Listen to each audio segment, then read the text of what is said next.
At pagkatapos naman po natin pumunta ng Mines View para magpa-picture sa napakalaking aso na ang pangalan nga po pala niyan ay si Saint Bernard. At 100 pesos nga po pala para sa group picture for 7 shots. At pag gusto mo naman mag-solo ay may additional 100 pesos.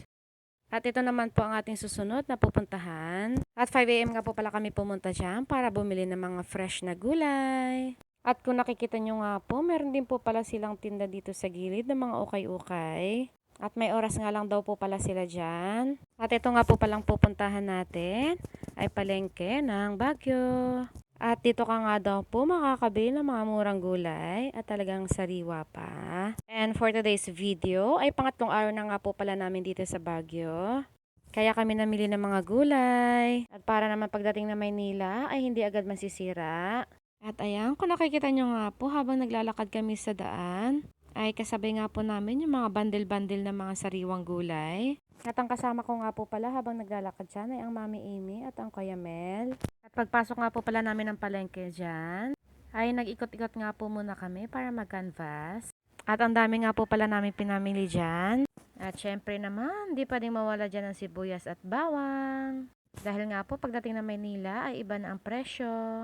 At yung akin naman, yung unang-unang binili, syempre ang broccoli at cauliflower. Dahil tayo nga po ay diet. At may binili nga rin po pala tayo dyan na spinach. Meron din tayo dyan mga patatas, lettuce, baby tomato, kamote, meron din tayo cucumber. At meron din tayong kalamansi. At syempre hindi rin mawala dyan ang repolyo, carrots, at ang sayote. Yung hindi ko naman po nabili dyan ay ang asparagus. Dahil nga po never ko pa natitikman yon. At ayan, yung next naman na pupuntahan natin for today's video ay ang Igorot Stone Kingdom. At umalis nga po pala kami dyan ng apartment para mag-check out ng before 11 AM. At ito nga po pala ay araw ng Friday. At pang 3 days na namin sa Baguio. At kung nakikita nyo nga po yung mga bahay na nasa tuktok na ng bundok. At hindi nga lang po pala ang mga tao at sasakyan ang crowded, pati bahay, crowded na din. Dito na nga po pala kami para maghanap ng parking. At malayo na nga pala ang pinuntahan namin dito, makahanap lang ng mapaparkingan. Pero ang nakakalungkot lang at ang ending, hindi man lang nga kami nakababa dahil nga po sa parking pa lang ay crowded na din. At napatigil pa nga kami dito baka sakaling may umalis para kami ang pumalit. At nilapitan nga po pala kami dito ng pulis at kinausap na wag tumambay dahil daanan. Kaya naman umalis na lang kami. At hindi na nga namin nakita yung Igorot Stone. Dahil yun nga daw po yung pinakabago dito sa Baguio. Ito nga daw po pala ang itsura ng Igorot Stone Kingdom. Kaya hanggang picture na lang tayo at better luck next time. At yung next naman nga na pinuntahan namin dito ay ang church ng Baguio Cathedral para magsimba. At naghanap nga po uli kami ng mapaparkingan. Kaso pagdating nga po namin ay full parking na naman. At hindi nga uli kami nakababa. Kaya ang sabi namin, diretso na lang ulit kami ng Burnham Park para pumunta sa playground at makapaglaro ang mga bata. Tapos ang ending na naman namin ay napunta kami ng Good Taste Restaurant. Dahil nga wala din kami maparkingan sa Burnham Park. Kung kailan naman maganda ang panahon at mainit, ay hindi na naman sila nakapaglaro. Dahil tuwing punta nga po namin sa playground ay nag-uulan. At ayan nga po, kung nakikita nyo, talagang crowded na naman pati sa pila. And full parking na rin po pala dyan at nauna lang kami bumaba para pumila.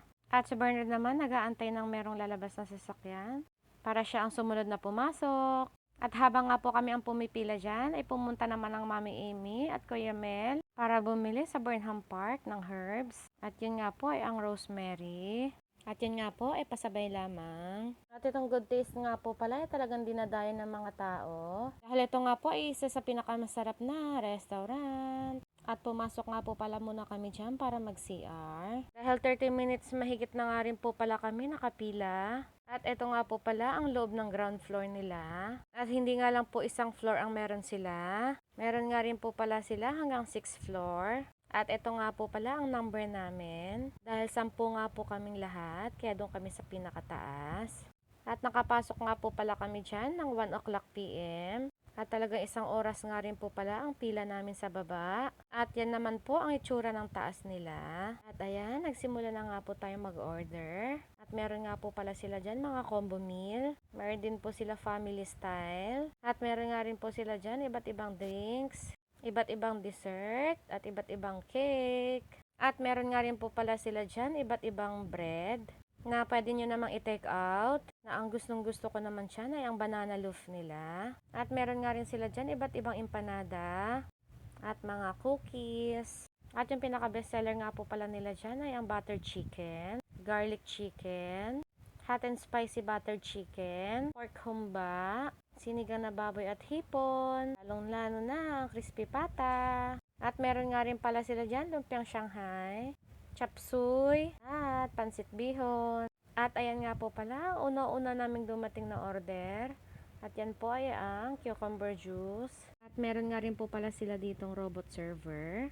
At yan nga po ang server natin for today's video. At meron ka nga rin po palang pipindutin dyan pag nakuha mo na yung order mo. At para makabalik na rin siya sa pupuntahan niya.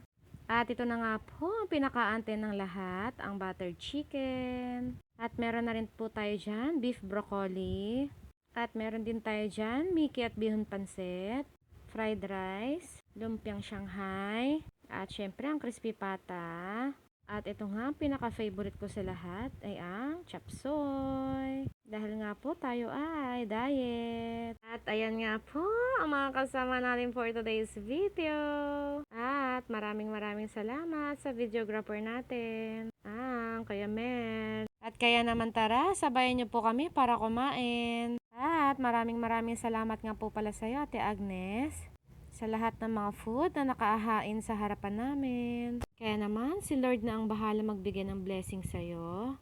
At dahil sa sobrang bait mo at mapagbigay, lalong-lalo na sa pagkain. At ayan, meron pa nga po tayong pahabol na mga dessert. At yan nga po pala ay mais con yelo. At yan nga po pala ay isa sa bestseller nila. At bestseller nga rin po pala nila ay ang halo-halo at ang buko pandan. Kaso not available. Kaya naman, mais con yelo na lang in order namin dyan. First time nga po namin tikman yan dahil lagi ang order namin buko pandan. At nang matikman nga rin po pala namin yung mais con yelo ay masarap din pala. Dahil meron nga rin po pala siyang leche flan sa ibabaw at pinipig. At ayan nga po ang last order namin, ang dessert nila Kuya Mel. At yan naman nga po ay ang blueberry cream cheese. At yung isa naman ay ang double blueberry muffin. And after nga po namin kumain sa Good Taste, ay dumiretso na po kami ng biyahe pauwi. At yung oras naman po ng biyahe namin dyan ay 2:42 p.m.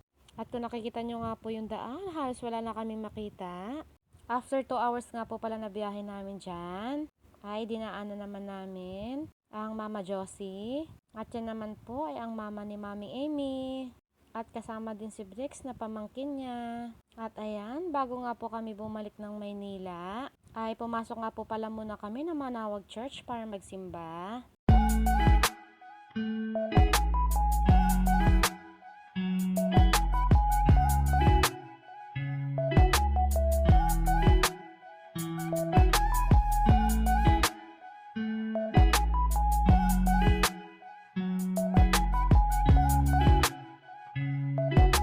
And after nga po ng biyahe ulit namin, ay dumaan muna kami sa fast food para kumain na dinner. At ayan, kain nga po ulit tayo for today's video. At maraming salamat ulit Ate Agnes sa food. At nabusog muna naman kami. Kaya naman, hanggang dito na lang po muna ang ating vlog for today's video. Thank you Lord sa blessing. At maraming salamat po sa inyo walang sawang panunod ng mga vlog ko. And please like, follow, and share. Bye-bye!